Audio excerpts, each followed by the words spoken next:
Hello, everyone. Welcome to this podcast. We have Rasheed Shroff with us.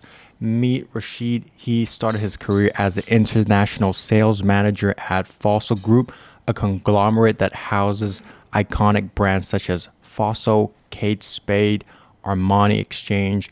Rasheed embarked on a 22-year journey with steady promotions all the way to vice president of Fossil Brand and Marketing APAC, where in 2012 grew the business from under $50 in annual revenue to $80 million in 2 years while overseeing a cross-functional team of over 100 people.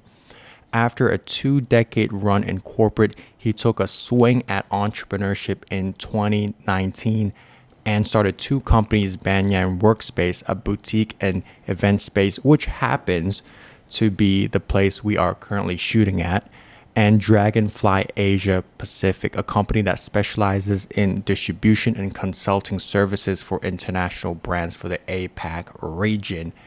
In addition to his professional pursuits, Rasheed is also a husband, father, NGO board member, and probably wears a few more hats, which I hope to uncover in this conversation.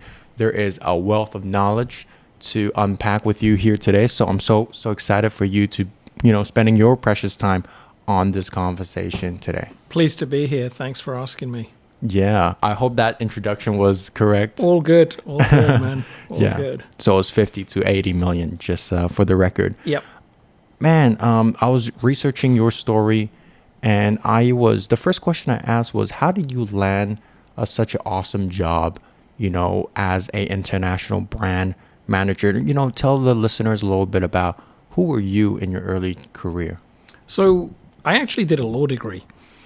My father was involved with Fossil from the very beginning, but he was always on the production side. So everything that he did was about getting the watches that were designed, getting them made, and getting them shipped primarily to the USA and then selling them in the US at that time. And the CEO of the company used to visit Hong Kong. I think one year he came like 13 times from Dallas. Young guy at the time. He used to come over to our house for dinner all the time, and he used to constantly tell me, you need to join us, you need to join us, you need to come and work for me. And I had no desire to go and live or work in the USA at that point in my life. I was hell-bent on being a lawyer. I got my law degree and decided that I didn't want to do it. And so I literally called him up one day and said, is that job offer still open? And about 4 months later, I was on a plane to Dallas, where Fossil headquarters is located. And I joined a young and very entrepreneurial international department that was literally just taking the brand global. I think they were in about 3 countries, maybe 4. Germany, Italy, Japan, Singapore. And that was kind of it. And so we just started basically building an international business, reaching out to distributors, attending trade shows, taking inquiries. And when I got there, they put like 3 binders on my desk. These were like, these are your 3 customers, manage them. And so it's kind of always been the way that I've approached business, is just throw people in at the deep end, because that's what happened to me. Right. What do you think he saw in you how old were you at that time when you joined?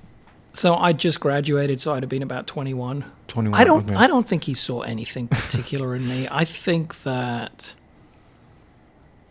as a leader, he had the foresight to realize that some international people in the organization would be a massive benefit and would be needed to take the company international. Because from what I can tell, any time he met someone where there was any good chemistry, he would be like, you need to come and join me. Because they had a pretty good business in the US at that time, and it was like, okay, we need to take this international. How big was the business? I reckon at that time it was probably 20 to 30 million US dollars.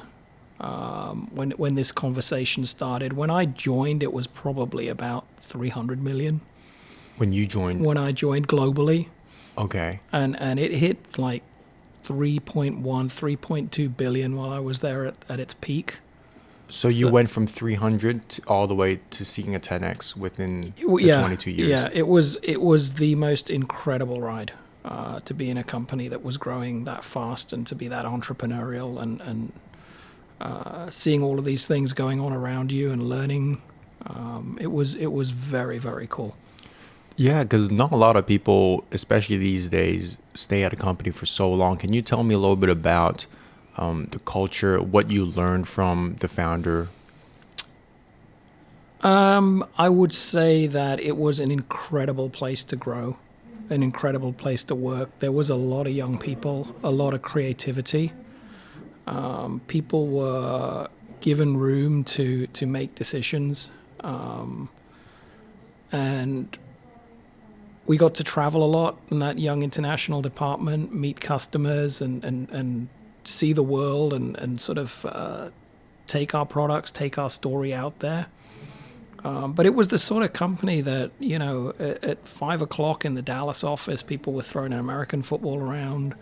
People were playing basketball in the parking lot. But at the same time, everyone was working so hard.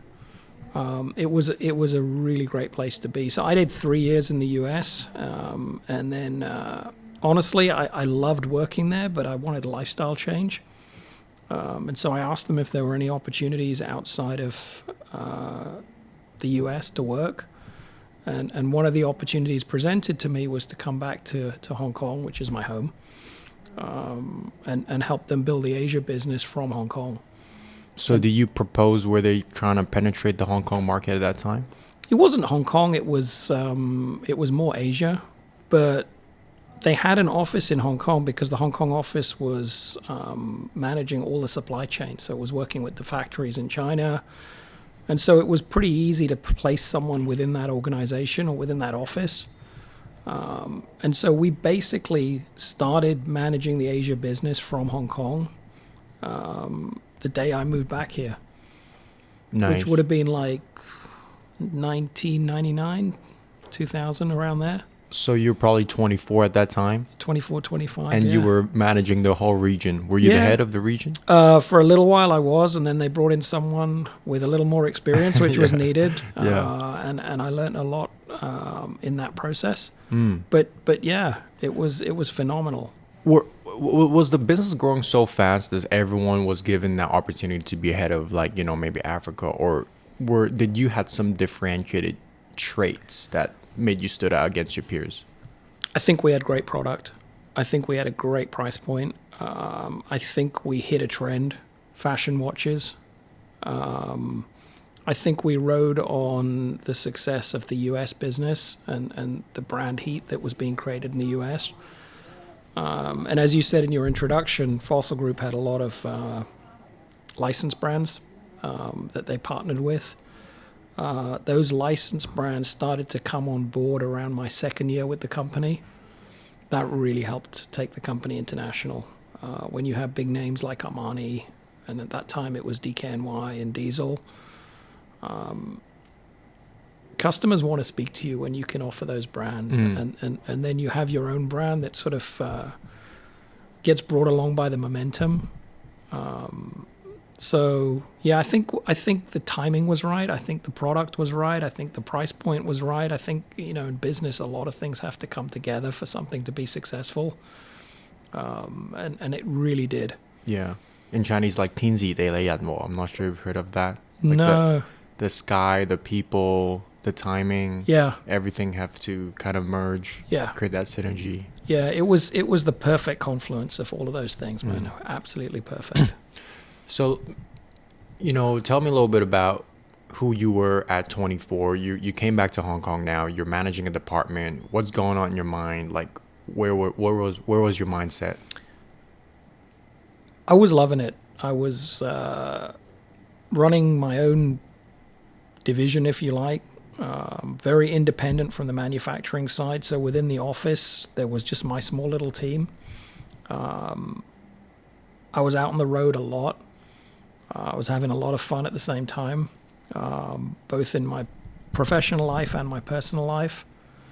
I think it was probably one of the most exciting periods. You know, I was just growing the business, working with head office, flying back and forth, telling them what we needed in Asia, and it was a wonderful place to be, actually. Wonderful. Nice. What was your marketing superpower? Like, what was your this was my strength, my flow state? That Personally, yeah, personally, yeah. I think relationships. Honestly, I spent a lot of time getting to know my customers and making sure that we did everything that we could to keep them happy. And that was a philosophy that ran through the company. I would say that it resonated with me. I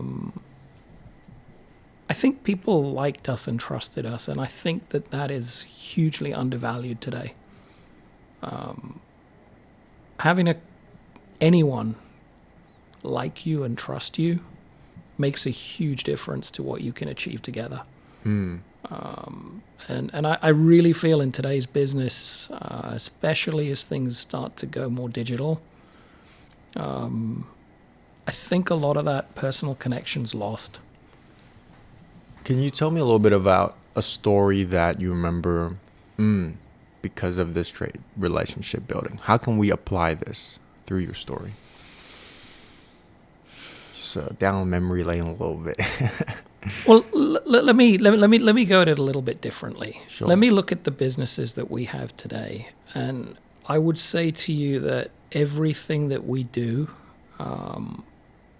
and anything that we have been successful with, is because of human relations.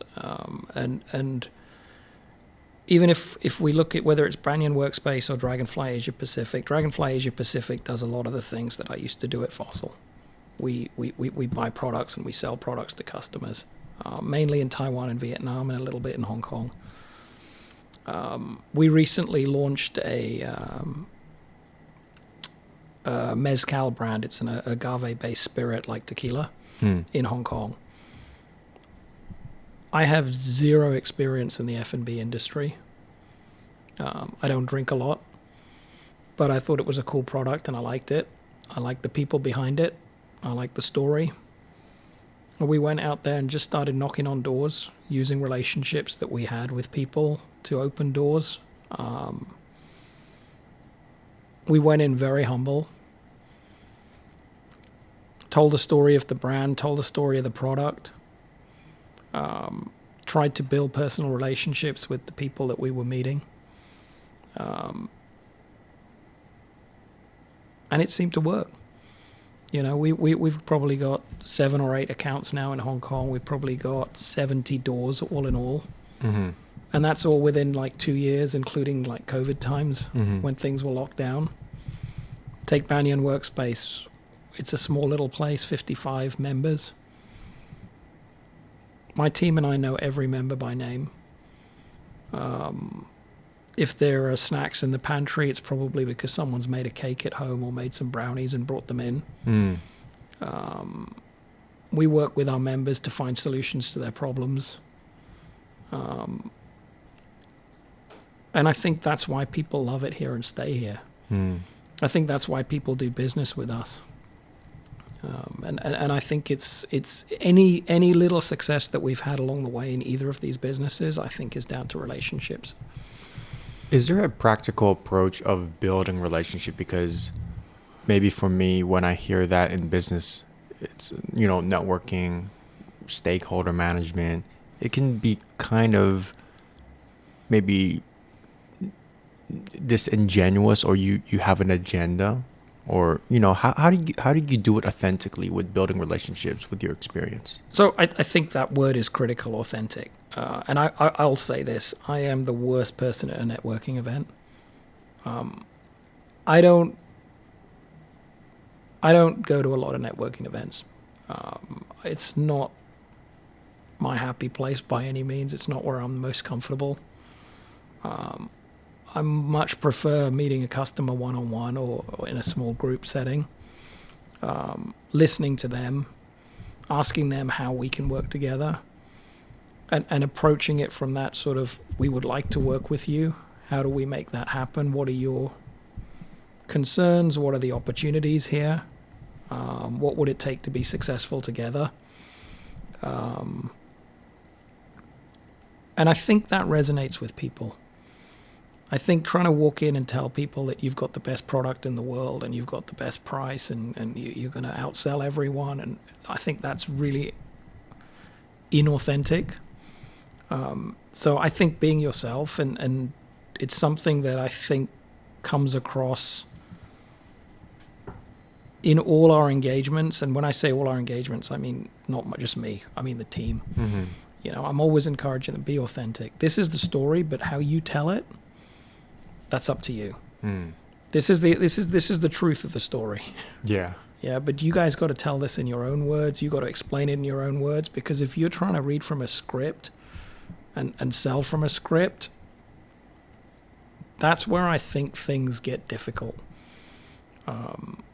Because if your people don't believe in what you're doing and what you're selling, then you got a problem to start with. If they do, then the best way for them to communicate that is authentically. Right. So going back to your story, you were opening up markets, you were penetrating into, Taiwan, Thailand, Japan, right? And there's obviously a lot of different cultures, a lot of different markets psychographically. How did you penetrate these markets? Like, what was your go-to market strategy? Can you explain that a little bit? Yeah. So let me say this. The brand and the product category had heat. So it was hot. Yeah, it was hot, man. It was really hot. So we Yeah. were getting inquiries, especially as we started to sign licensed brands at that time. We were getting a lot of inquiries. Finding potential distributors in different countries wasn't necessarily the most difficult thing, Yeah. right? So we're flying around meeting people, or people are coming to trade shows saying to us, we want to represent your brands. And we were looking for chemistry. So and it honestly was, he's a good guy. He wants to take a chance on us. Why don't we take a chance on him? And yeah, we made some mistakes. Not everyone worked out. But oh my God, we've got Fossil has some amazing partners that we found in those days that are still with the company today, and are still friends of mine. So the go-to-market strategy was actually build a relationship with the distributor. We used to say, get them fossilized. So bring them in and get them as excited about everything that was going on within the organization, within the company, within the brand as we were. And then have them go out there and, again, authentically go and sell it to different wholesale customers, or sell it directly to consumers. And it just seemed to work. And honestly, Marco, I can honestly say I think that people underestimate the power of the relationship, of liking the people that you're working with, of kind of falling in love with the brand and the culture and everything around it. Because I've spoken to guys who work with some of the biggest, and I know Fossil had some great brands, but in the watch business, working with some of the biggest brands in the world. And I would go to them and say, why are you working with us? Just out of interest, or it's a fashion watch, it's, 100, 150 US dollars, not 10,000 US dollars. We're not talking about selling a Rolex here. And they're like, this is fun. We like working with you guys. This is actually where we spend most of our time, because there's a lot to play with at this price point. And when you give people the ability to make an impact and you don't box them in with a whole bunch of rules, I think people thrive. You can have a general direction, right? Yeah. You can say, this is what we want to do. Yeah. But if you say you can only do A, B, C, and D, E, and F are off the table, and don't even ask me about these, and a lot of companies and brands will do that, you lose the ability to keep people motivated. And I think you lose the ability to engage local consumers, because I personally believe that for most brands, that local engagement, with, if you're a restaurant, tweaking the menu a bit, right? Like McDonald's can't serve beef burgers in India. Right. Mm-hmm. If they had stuck to beef burgers in India, they wouldn't have a business in India. Right. That's a simple example of just staying relevant to the market, but true to who you are at the same time. And walking that line and finding that balance, I think, was something that Fossil did exceptionally well in those early days. Nice. Can you tell me a little bit about, because you mentioned the culture, you know, vendors loving it, the distributor loving it. How about within the company? At this time, your team obviously, you know, grew. How did you foster a good working environment where people feel that they can be themselves? Because, you know, a lot of times when you hear about corporate, it's quite soul-sucking. You kind of trade who you are for a steady paycheck. But it seems like you guys have a very unique value, like, you know, working environment and culture, which was the foundation of what made you guys unique. So can you, you know, from your experience, from your leadership experience, how did that happen? Yeah. So I've been gone from Fossil for about 5 years now. And I had an incredible ride. As companies grow and as things change, companies change too, and that's one of the reasons that I decided to move on. But going back to your question, I think that the one thing that I realized very early on is that there was so much talent around me, and I came into this with a law degree. I didn't come into this with a marketing degree and start heading the marketing department. I didn't come into this with a maths degree or a merchandising degree and head the planning department or the finance department. Mm-hmm. So I learned on the job, and I learned in a division that was very young and very entrepreneurial, where you had to do a lot of things on your own. You had to make sure the orders were shipped. You had to make sure that the invoices were out. You had to make sure that the marketing assets were sent. You had to make sure that the customer had paid. And so you kind of become a jack of all trades, but not a master of any. And then as you grow in the organization and you start to manage people, my biggest goal was, one, to find people who were better at marketing, better at visual merchandising, better at finance, better at these things than I was, but try to keep them involved in the business holistically, so that the finance manager was in the brand and the sales meetings where possible, so that they understood how their role impacted everyone else's role. And I think that's something that I try to do today as well, is keep the team connected so that the person in charge of sales knows what's going on in the finance department, and the finance department knows what's going on in the marketing department.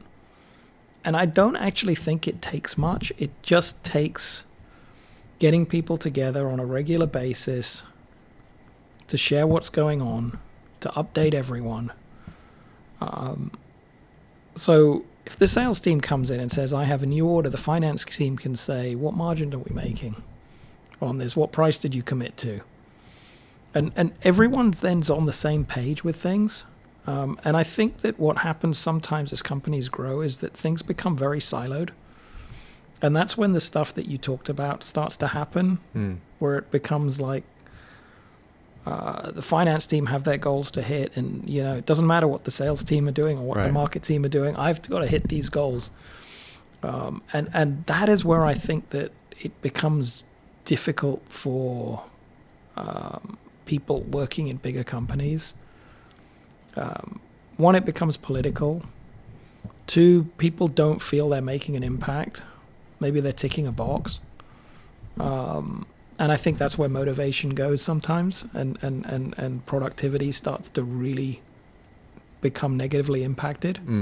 I don't know if that makes sense. No, I agree. That's what I've seen. Yeah, true. Like the KPI is different, the incentives don't align. Yeah. But you want to have like a teamwork kind of. Yeah. And you can't force it. Yeah. See, you can't. I mean, you got to create an environment in which people work together. Yeah, as a leader, right now as a business owner, as well as previously, how do you see your role as a leader? What makes a good leader? How do you create that environment? Because often that's such a big struggle to, sometimes, a lot of times people don't leave jobs, they leave bad managers, right? And a lot of times it's hard to find a good manager to work for, or it's hard to even lead and see where your flaws are. And it's leadership is not something that is really taught, right? So one of the things that I fundamentally believe is that in a relationship between a manager and a subordinate, or in a relationship between two people working in the same organization, respect, chemistry are two things that I think are fundamental. I'm blessed with some incredible people. I also look back on even the last 18, 24 months, and I know there's situations that I could have done better in, where things haven't worked out with an individual. But when I look at it from day one, I probably knew there wasn't chemistry there between me and that person. And I feel like when it works, it's because there's chemistry, there's respect. The person feels like they're not being micromanaged. They're empowered to do things. But they're also responsible to deliver results. And not everyone succeeds all of the time, but to expect everyone to succeed all of the time is also completely unreasonable. So I really feel like when you're managing a team of people, finding people who are passionate about what you're doing, what you're trying to do as a company, trying to feed into their passions as well. So let me share a story that might help. When we started Banyan Workspace, and how this came about is kind of crazy. But anyway, when we got into this, one of the things that I said at the beginning, and we'd found a wonderful person who I just caught up with this weekend in Singapore, Zoe Stevenson, to work with us. And I said to her at the beginning, I said, I want to run the most, what's the word I'm looking for, ethical business that we can. I want to make sure that we're giving back to the community, that the business benefits from. And it was actually her idea to make Banyan the most sustainable workplace that it could be. And that idea came from right at the beginning, because we hired her just when we'd found a space, or even before we'd found a space, we'd been talking to her. Banyan's now known for its sustainability. It was not my idea. My idea was to run the most ethical workspace we could. But to me, that meant giving a little bit back to the community, supporting the community where we could, whether it was offering our space free to NGOs for meetings or whatever it was. But by feeding into her passions, we've become known as the most sustainable workspace in Hong Kong. During COVID, we talked about how do we take everything that we've learned about running a sustainable workspace outside of these four walls and help other companies do the same thing. And Charlotte, who's now running Banyan Workspace, came up with the idea of the Green Office Project. And none of that would have happened if the environment hadn't been right for them to come up with those ideas. And And the Green Office project has become one of the biggest things that we're focusing on now, because we just feel like that's, one, it's a great business. Two, we love the fact that we're helping other people create impact, and by doing so, we're creating impact. And three, there's just a fundamental need for this right now. Yeah. You know, but it all goes back to creating that culture within the organization that people feel empowered to say, hey, I've got this idea. And don't ask me for an example, but I'm sure I've said no to some ideas in the past. Yeah. But where it comes together, it's beautiful. You have that entrepreneurial spirit. Yeah. People see it more than the job, like it's see it as part of their life, their purpose. Yeah. I love that word intrapreneur, like as opposed to entrepreneur. Intrapreneur, when you can create that within an organization and empower people to come up with good ideas. So we do business with Dragonfly in Taiwan and Vietnam. I will never know Taiwan and Vietnam as well as the people we have on the ground. Yeah. If they're not looking at it from an intrapreneur standpoint, we're going to miss things for sure. But finding the right people and finding that chemistry, like I said in the beginning, I think is one of the most important things. Let's talk more about that, because actually right now I am in a career transitional period of my life. I am actively, starting a startup, a wellness app. I've been going on LinkedIn, reaching out to people. Cool. Going on like Y Combinator, like accelerator, just code reach out, just hustling. And I've been going on these calls, talking to these people. What's your vetting process like in terms of, is it you train your gut and your intuition so well, or there's certain things you look for in terms of chemistry? I've made mistakes, a lot of mistakes. So I'm very blessed with the team I have now.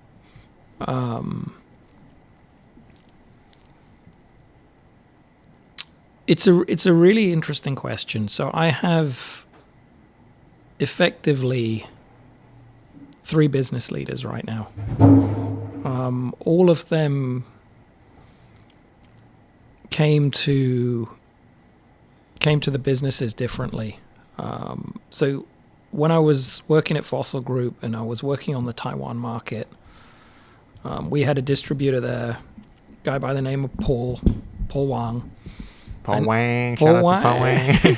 Paul Wang, and he had an amazing young marketing manager called Yuchi Wang, who, no relation, who used to run a bunch of brands. Yuchi is now the managing director of our Taiwan office. I probably met Yuchi for the first time over 20 years ago. Always had time for her, always thought that she was diligent, hardworking, honest, pleasure to be around. A lot of fun. Kept in touch with her on Facebook. An opportunity was presented to do something in Taiwan. I reached out to her and Paul. Paul's now a director of the company. Yuchi's now the managing director. She's been with me now since 2019. I probably hadn't spoken to her in 10 years in between, apart from maybe wishing each other happy birthday on Facebook. Wow, okay. All right, so Charlotte joined us because Charlotte's predecessor, Marie, was her best friend in Hong Kong. Marie's husband got relocated back to Europe. She was working here. She said, I have a friend who wants to take this role. We interviewed Charlotte. We actually didn't interview anyone else. Just felt right. Marie recommended her. Felt like there was some decent chemistry there. Brought her in, and now she's running it. In Vietnam, we've just gone through a transition to a new country manager. No reason except for the fact that the previous country manager wanted to move on and spend some more time with her family and stuff. We went through an extensive interview process. But the lady who we offered the job to, Lynn, I did 2 face-to-face interviews with her, 2 phone interviews with her, and even after we made the offer to her, before she accepted or rejected us, I said I want to speak to her before she makes a decision. And I just gave her the reality of the situation. I'm like, we are starting from zero. You're coming from an incredible job. Are you sure that you're ready to start from zero? Because before you resign and join us, you need to know what you're walking into. I think that's how trust is built. And I think she really appreciated that, and that's something that probably helped her to make that final decision, to say, yeah, I'm going to take on this role. Yeah. Yeah, because she was coming from a massive company in Vietnam. We got 6 people. Yeah. We've got a very small business there. It's going to be big one day, I hope, and I'm confident that Lynn can get us there, but that's not an easy decision for someone to make. So there isn't one way to do this. I keep my network. I keep connected with my network. When there's good people out there, and I know they're good people, and I like being around them, and I think that maybe in future there might be an opportunity to do something together. And I don't just mean an employer-employee relationship. It could be anything. It could be a partnership. It could be anything. You want to keep those people close. You know, you've already had some kind of professional relationship or personal relationship in your life, and so being in a company as I was for 22 years, one of the most valuable things that came out of that was my network. Yeah, your Rolodex, yeah. Yeah, I mean, seriously. And now it's like you said, it's all LinkedIn. You know, it's like, or Facebook or Instagram. You're connected to those people even if you're not engaged with them every day. You travel, you get up now, hey, I'm coming to Taiwan, or I'm coming to Singapore, or I'm coming to London. Who's around? Or you be more specific, hey, I'd love to catch up while I'm there. And I think over... And you know, my father used to tell me this when I was very young. He was like, keep those business cards. Those were the days before Facebook and Instagram and LinkedIn. Keep those business cards, write on them. When did you meet them? Where did you meet them? Who are they? Because you're going to forget. And I used to laugh it off, but man, it was probably some of the best advice. Papa got some wisdom. Yeah, Papa always got some wisdom. Hopefully my kids believe that. Okay. So thanks for sharing that a little bit. I want to just kind of continue the timeline in that story, because that's how like my brain kind of works. So now it's 20. You've been in Fossil for 22 years. You share a little bit. Maybe some culture has changed, but it's 2019. I think it was. Has the pandemic started already?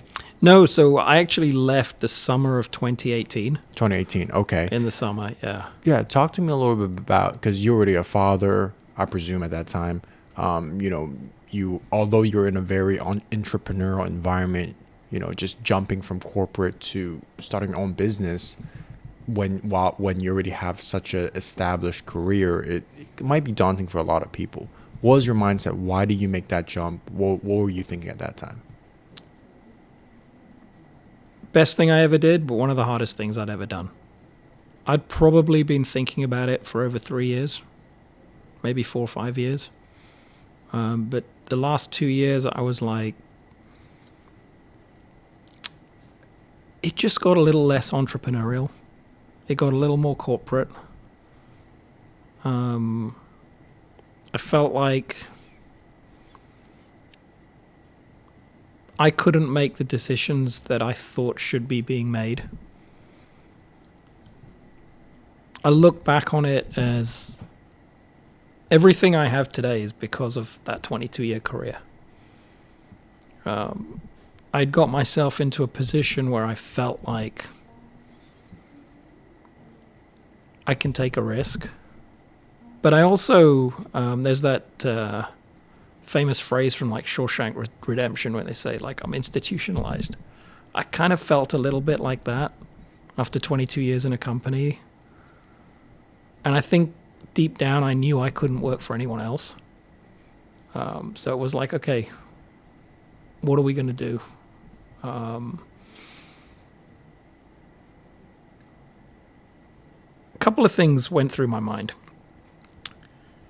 I remember my father working very hard when I was young and trying to build his business. And I told you that he used to work for Fossil. He started with Fossil when he was 45 years old, around, give or take. And business and everything sort of picked up from there. And he sort of started this new journey, 5 years short of his 50th birthday. Call it coincidence, I was 45 at the time as well. And so that was something that I was thinking about, like, because you do think, like, is it too late? Have I missed my boat? Should I have done this when I was, like, in my mid-20s or mid-30s? Yeah. I'm now mid-40s. At the same time, though, I wouldn't change anything because I got myself into a position financially where I felt I could take that risk.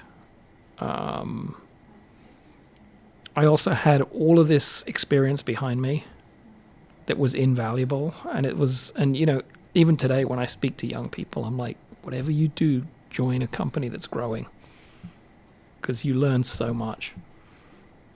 Find a good boss and a company that's growing. So there were those kind of things were sort of playing on my mind. I actually did a trip to the Philippines where I met someone who I've been working with since pretty much the day I joined in 1996, Fossil. And he'd been bugging me to come to the Philippines. He's like, Rasheed, we don't see you anymore. Used to visit all the time. And I did this business trip to the Philippines, and he drove me around and, treated me just unbelievably well. It was like royal treatment. And he's showing me around, and he's like, this is what I'd done. And I was talking to him. I was like, Ivan, tell me your story. Mm-hmm. And he told me how he'd started in the business, and I sort of I'd seen what had happened since 1996 and 2018. And it just got my entrepreneurial juices going. Like that trip, I was just couldn't stop thinking about it. And I literally made the decision. My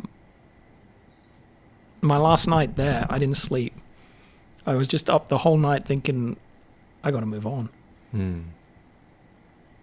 I was so inspired by just that trip and just seeing what he had achieved since I visited in 1996. He started before that, but just between 1996 and 2018, because I'd been visiting the Philippines regularly. I'd probably had a hiatus of about 3 or 4 years, which is why it was bugging me to come. Did you have an idea at that time, or you had no idea what you want to do? I had a very vague idea. I knew that I had a good network. I knew that Asia was hot. When I say hot, I mean brands wanted to be in Asia. I felt like I knew how to work with brands. And I felt like all of these brands need to come to Asia. A lot of them don't know how to do it. I've got the experience, I've got the network. I've got myself into a position where I think I can take a risk. Mm-hmm. I never imagined what would happen in 2019, 20, and 21 with COVID. Yeah. But I just felt like there were a lot of things that just aligned in my head. And I literally flew back from Manila Friday night, told my family Saturday and Sunday that I was going to quit, and I resigned on Monday. And it was just one of those, call it an epiphany, an aha moment, whatever you want, but it was just one of those things that was like, it'd probably been playing on my mind, like I said, for several years. It's subconscious, right? But that came up. The timing was right. It just felt right. Yeah. So because you have 2 businesses that was founded at the same year, like, did you just kind of think, hey, let's just do 2 businesses at the same time? Like, how did that work out? Yeah, you can. I don't know. Maybe it was a stupid thing to do, but so Dragonfly was, in some ways, the easier one, because I knew that I wanted to work with brands and I wanted to help brands to grow their business in Asia. And when I came back from a long vacation, summer vacation, after my last day at Fossil, I got probably one of the most fortunate phone calls of my life, where my old boss would basically wanted to meet me and said to me, "Hey, why don't you take our brands for Vietnam?" And I said, "Why me? I haven't got a company. I haven't got a business yet." And he said, "Look, I trust you. You know how to work with us. You know what we want. Make it happen." And so, to cut a long story short, Dragonfly kind of started with the Fossil group of brands in Vietnam and then Taiwan. But we were a third-party customer, so I no longer worked for the company, but I worked with the company. And so my journey with Fossil's continuing, but in a different direction now. And then I went out there thinking I need an office space. I found working from home very difficult. And I'm still not a big believer in work from home. I like it sometimes, but not all the time, because I need routine in my life, and I like to separate home life from work life. Mm-hmm. And the truth, Marco, is I must have visited, I reckon, somewhere between 20 and 30 different workspaces in Hong Kong looking for somewhere to work. Mm-hmm. And nothing appealed to me.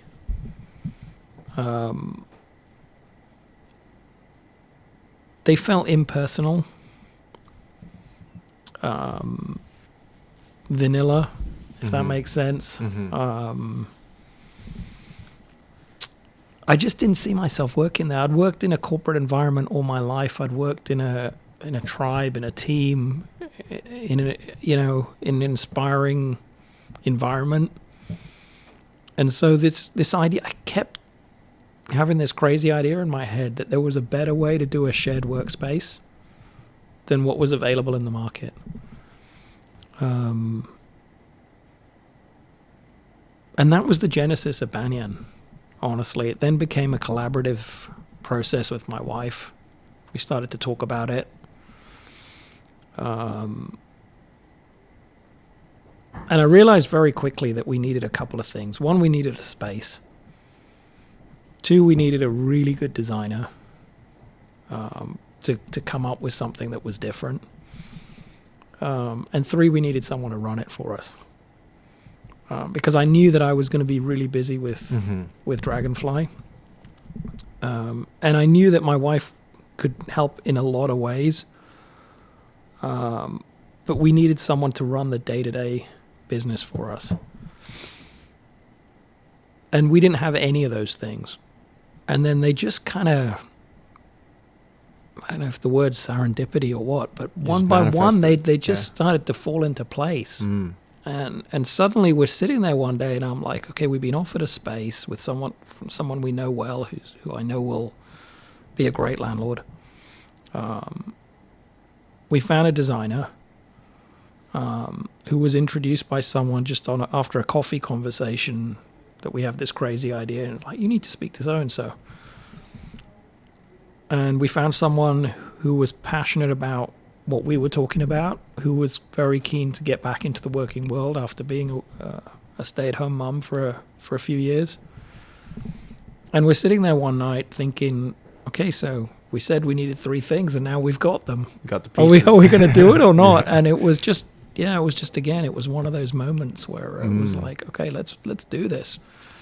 Not a lot of story come that easy, you know. It's like the pieces just kind of, you're meant to do this. Yeah, and I think that's why we ultimately did, because in my head I'd kind of already worked out, or I felt like these three things were the three essential things we needed, and suddenly all those boxes were ticked, if you like, and they all felt right. And I do trust my gut. That's another thing I learned from Papa, if you like, or from Father. Yeah. You know, it's like, trust your gut. You know, at least if you make a wrong decision, that option's off the table and you can course correct. Yeah. So I guess when those three things happened, it was like, all right, let's do this. You know, and then it became, how do you find a name and how do you, you know, all of those sort of things.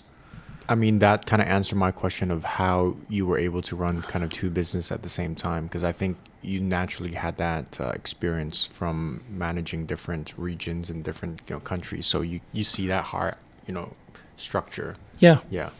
But what translated well and what didn't really translate well from the corporate to the entrepreneurship realm?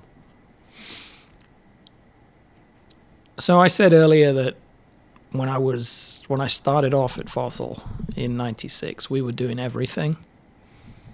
I thought I was doing everything. Yeah. I mean, I had exposure to a lot of different areas, which was super useful. But when you start off and you have to fill in the forms to incorporate the company, when you have to go to the bank and open the bank account, when you have to place that first order with your supplier, when you have to call the customer to collect payment, everything is, well, one, you'd have to do it all, or you have to make sure it's being done. Two, it's far more personal, and it's a different sort of pressure. It's a pressure I prefer because I feel like I'm in control of everything. So let's look at it this way. If customer A doesn't pay you and you're working for a big corporate, you'll call customer A because that's your job. But you probably don't stay awake at night wondering when that payment's going to come in. Mm-hmm. If that makes sense. Yeah, it makes sense. So those sort of things are very, very different. We went through a lot of challenges in Vietnam because we tried to sign up a partner, and we went through a probably 3 to 4 month process of getting everything set up, and then that fell through right at the end. So you go through things, I think, far more personally, and it's a little bit more emotional. But at the same time, you don't have the emotional stress of office politics that you can get in a big corporate. It's different, but I would say that the skills that I learned over 22 years have been incredibly valuable to me. I've learned a lot of new skills. The problem with being in one company for 22 years is, and I use the word institutionalized, but you do become somewhat blinkered. It becomes all about this week, this month, this quarter, this KPI.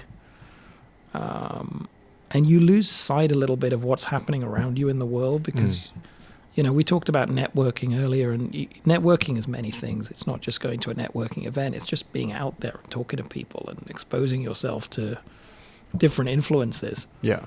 Right. And I think you lose that when you're getting to work at 8:30, you're getting home at 6:30, you've got calls in the evening with the US, then you've got to balance that with your family time and your personal time and your friend time, and there's not time for anything else. Yeah, you're in that bubble. You're in that bubble, and you really are in that bubble, and you don't see it until you get out of it. And there's no point telling people who are in the bubble that you're in the bubble because they don't see it. Yeah, you're like telling a fish you're in the water. Yeah. It's so true. Mm-hmm. You know, I think, and that to me, more than anything else, that personal growth and you know, like I said, it started late for me. It started after 45, but I felt like it was a new stage of growth. Like I'd probably gone a bit stale. Yeah, yeah. The last 5 years, maybe last 10 years, I don't know. But at least you followed your heart. You followed that inner voice, that inner guidance. Yeah, some people would say it was stupid. Some people would say it was brave. I don't know. It just felt right, honestly. Nice. I like you use the language feeling a lot, because is that within your skill sets to, you know, use that? Like, how do you make decisions? I trust my gut. I use data, but I'm not a data nerd. I think that data is a critically important part of a decision-making process, but it's only one part of it. I do lie awake at night and ponder over decisions, but ultimately I go with what feels right. Sometimes you're fluctuating between A and B for a while. I like to take my time over decisions, and I know sometimes that can be frustrating for my team because I know there's an issue out there, but I just need space sometimes to be clear on what we're doing and why we're doing it, and then make the decision. I mean, so everyone says it, but it's so true. You don't make decisions sitting at your desk. You make decisions in the gym, in the shower, when you're walking the dog. That's when I think you get those moments of clarity. Yeah. Have you tried float tank before? No, I haven't. Oh man, you should try it. I have not tried that. I will tell you this. I think my decisions come to me in the gym and in the shower. Yeah. Honestly, and on my drives to work. Because those are the only times when, honestly, those are the only times I'm on my own. Yeah. Otherwise, I'm either at work or I'm with family. Yeah. And it's those quiet moments that things just become a little bit clearer. Do you have like a spiritual side, like spiritual practice? Yeah, so this is interesting. I mean, I kind of religion, spirituality, wellness. I was brought up in a family that is religious, but not Dogmatic? Yeah, not dogmatic in any way. Yeah. Not dogmatic in any way. We believe in a higher power, all right? And I, over the last 10 years particularly, I think I've become far more in tune with that side of my being. If I don't spend 10 minutes before going to sleep, just like breathing and meditating, I know in the morning that I didn't spend 10 minutes the night before breathing and meditating because I haven't slept as well. It's true, yeah. Yeah, so I really like to clear my head and literally when I finish, I used to do it in the living room, but now I actually do it on my bed, and I literally just roll over and go to sleep as soon as I'm done now. Not so much when I travel, and I do travel a lot. I find it hard when I travel, probably because you're eating late, you're getting back to the room after a big meal, you have a shower, and you just want to go to sleep. Yeah. But the nights that I do sort of pause and say just take 10 minutes for yourself, I know I've slept better when I wake up the next morning. So I interviewed Sean. He is a Chinese medicine doctor. He travels around the world, work with NGO, but now he's located in Mexico. I interviewed him last episode. And I asked him, what's a question you want to ask my next guest? And he said, can you ask your next guest a spiritual story that kind of helped shape who he is now? Like, so do you have a particular kind of moment or I don't talk about this a lot, and it's not I wouldn't say it's a spiritual story, but I will tell you this: in 2012 I had a health scare, and it freaked me out for a while. It really freaked me out for a while. So I was diagnosed with testicular cancer. I went through 4 rounds of chemo. And it was in that period that I think that I truly embraced this spirituality side. And I used to meditate a lot, and both my parents do. And it was never something that was forced on me or even, I wouldn't even say encouraged. It was just something that I knew that they did. But I started to take the time to do that.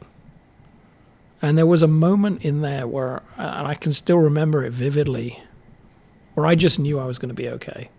I don't know how, but sitting there during a meditation, and you got a lot of thoughts going through your head when someone uses the word cancer. It's scary.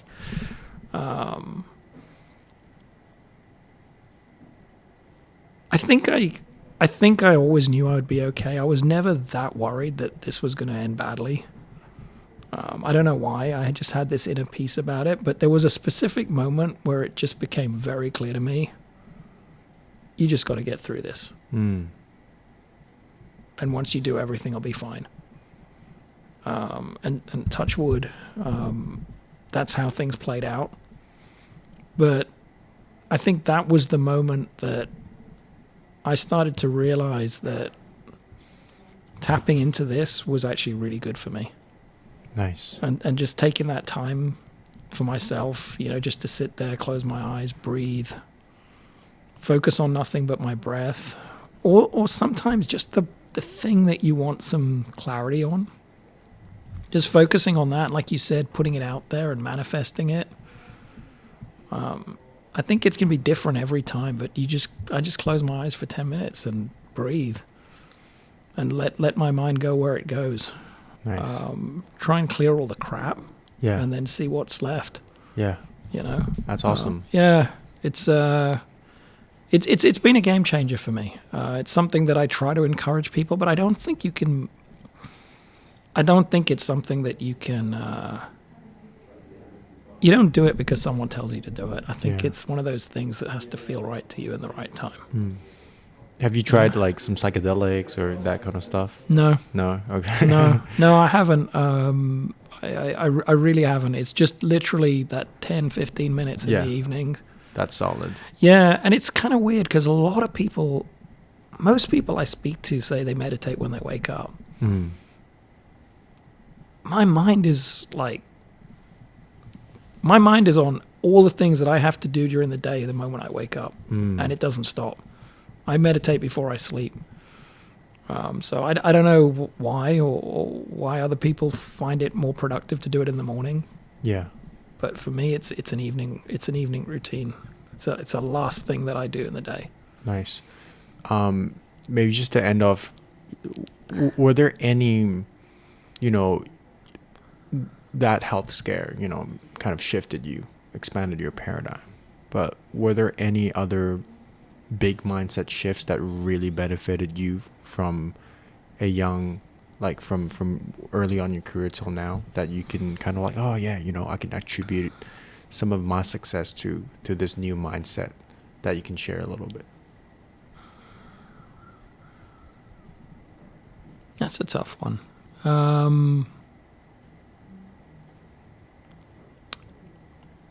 Believing in yourself, I think, is a big one.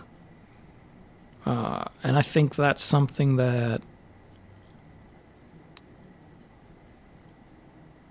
when you're in a big company and you're working around a lot of people, and then you go out on your own, that takes a huge mind shift, I think, because that for a lot of reasons. So just simple things like, if I was having a shitty day in 2017, I knew I had friends in 2 or 3 other offices. I had colleagues in the office that I could go to and speak to and go and bitch it out over lunch or whatever it is, or let's go for a drink in the evening and I think that there's a big mind shift change when you go out on your own. That support network, it's not there anymore. I mean, yes, you can call your old friends again, but you don't have that. The buck stops with you. And I don't think anyone understands that except for the person who's in that position. And that's why I just have huge respect and admiration for anyone who goes on an entrepreneurial journey. And why I love to support entrepreneurs, because and support them. It's not a financial thing. It's just be there. They want to have a chat, like their post on LinkedIn. Comment on it so they get some visibility, because we're all in the same boat, man. We're all trying to find a way to get a little bit of visibility for our brand, for our business,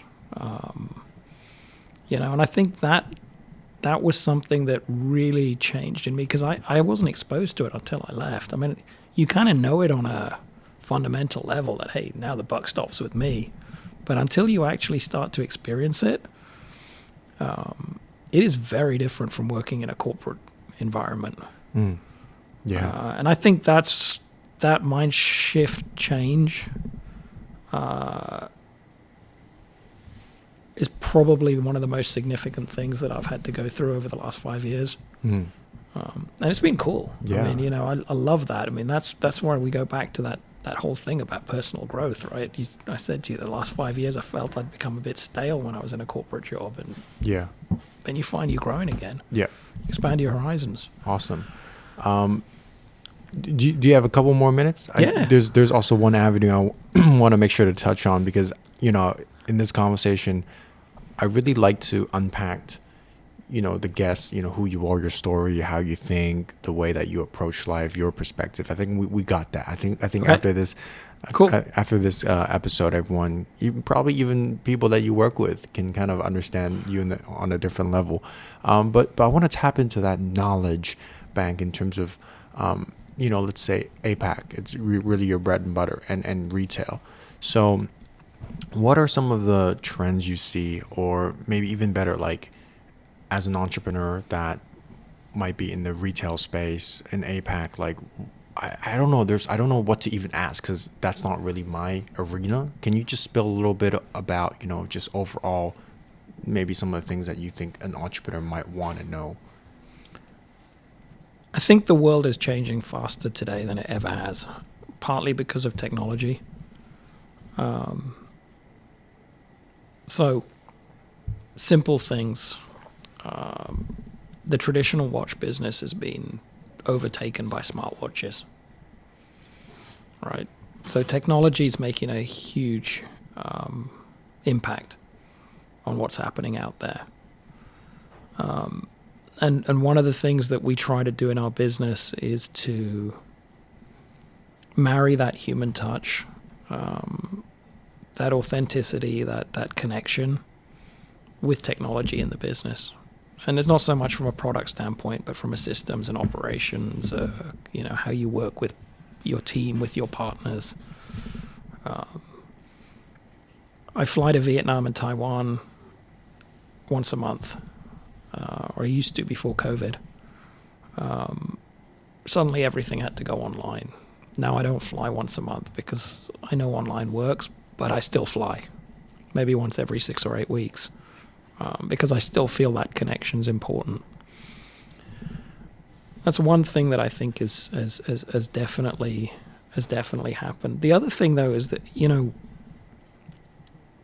people's tastes are changing. I don't see the same level of demand for consumer products, like consumer discretionary products, stuff you don't need, but that you like. Is it because of like inflation, or people just... No, I think partly yes. Expenses are going up. It's not as easy it was for people to spend money on consumer discretionaries. But I personally believe people are spending on fitness, health, wellness, travel, experiences, far more than they used to. People value those things more now. I don't know if that was happening anyway, and COVID just accelerated it, or whether it's a symptom of COVID. It's probably a combination of the two. But like, I live in Clearwater Bay, and you can see the people hiking in the hills. Far more people now than there were before COVID. Right? You see people doing excursions, going to Pilates classes, doing just stuff to do with fitness, health, wellness, experiences. Even the mainlanders come into Hong Kong now. They're not queuing up on Canton Road the way they used to. They're doing different things when they get here. They're going for the food. They're going and visiting M Plus, Palace Museum. The Maslow hierarchy needs is rising, man. Yeah, it's just, but I think all of this stuff is just changing. And I think that's something that people have to be aware of. But I do think, and I fundamentally believe that in business, in Asia, for companies who want to be in Asia and are trying to get into Asia from the West, let's say, there is the biggest mistake people make is to underestimate the importance of relationships. Yeah. I think it's far more important in Asia that you trust one another when you're doing business. And I think that's one of the lessons that a lot of companies can learn. And that's one of the things we try to bring to our business. It's not always easy. Building trust is...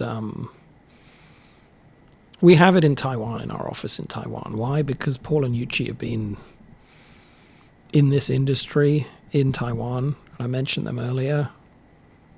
Between them, they probably have 50 to 60 years of experience. We started in Vietnam in 2018, 2019. We're still building that, and it takes time. And we're not there yet, but we're working hard at it. You know, so what's the vision?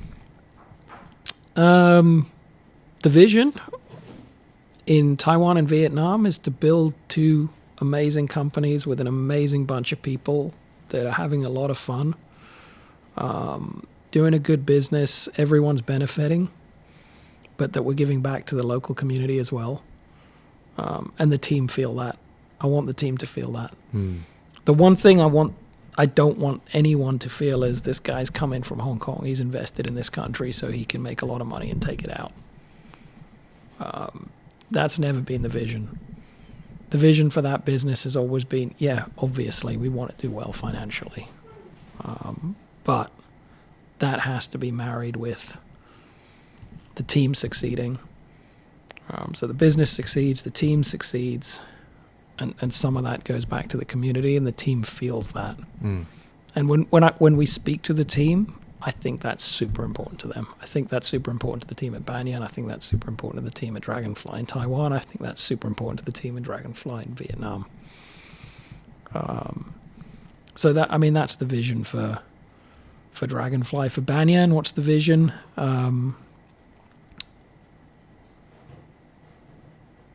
This space. There's something special about this space. People who come into this space feel very comfortable here. And many people have asked me, are you expanding? And I've always said, that's not the goal. I want to make sure that we have a thriving community of members who love being here, who love coming here every day, that we support the local community, and hopefully through our Green Office project, we're starting to help other companies to run their workspaces and to engage their teams when it comes to running a more sustainable business, sustainable in the green sense, not the financial sense, that they're doing that better, and that we can help them to do that. So, that's the vision, honestly. Awesome, man. Yeah. Still early days in the entrepreneurship journey, but it's going really well so far. So it's going. I think that entrepreneurs, what people on the outside looking in, I think it can be a bit of an illusion sometimes.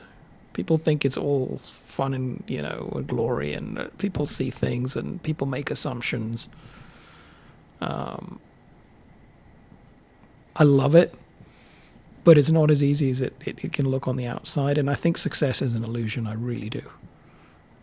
So people see a company in Vietnam, a company in Taiwan, a Banyan Workspace in Hong Kong, and think, this must be awesome.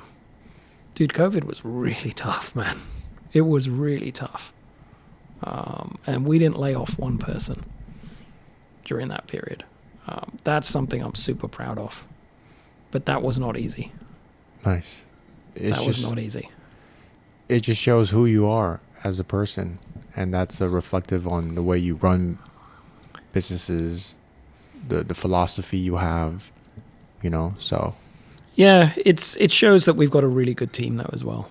a team that's totally committed and ready to stick it out, and they had to manage their expectations as well during that period. But it starts from the head, right? It takes a village. Yeah, it takes a village. It takes a village. that humbleness is here. Is there anything you would like to share to a young audience that, hustlers out there that want to manifest something of their own? What's your message, last message to them? And I think the world is full of opportunities, and I see people every day with ideas. And honestly, the only message I would give to people is do something you're passionate about. It's so easy to say, and it's so hard for some people to do if you've got expenses and you've got a job and you're not passionate about your job, but your job is paying your bill. I totally understand that. But if you can find a way to embrace those passions and turn them into something that actually you're doing every day, that is something that I think everyone who can find a way to do should do. And I realize it's not possible for everyone, but hopefully some point in the day you can find time to embrace those passions and maybe turn that into something that can actually allow you to live your life. Because I think doing something you're not passionate about, that just sucks the energy out of you, man. And you said yourself you'd been there and you'd found that, getting into certain situations and certain roles, certain jobs, certain companies, it's not great when the energy doesn't feel right. Yeah. So. Hey, with that being said, thank you so much for your time, Rasheed. Thank you. Yeah, appreciate Thank this you, conversation. man. Yeah. Thank you very much. Enjoyed it. Namaste. Namaste.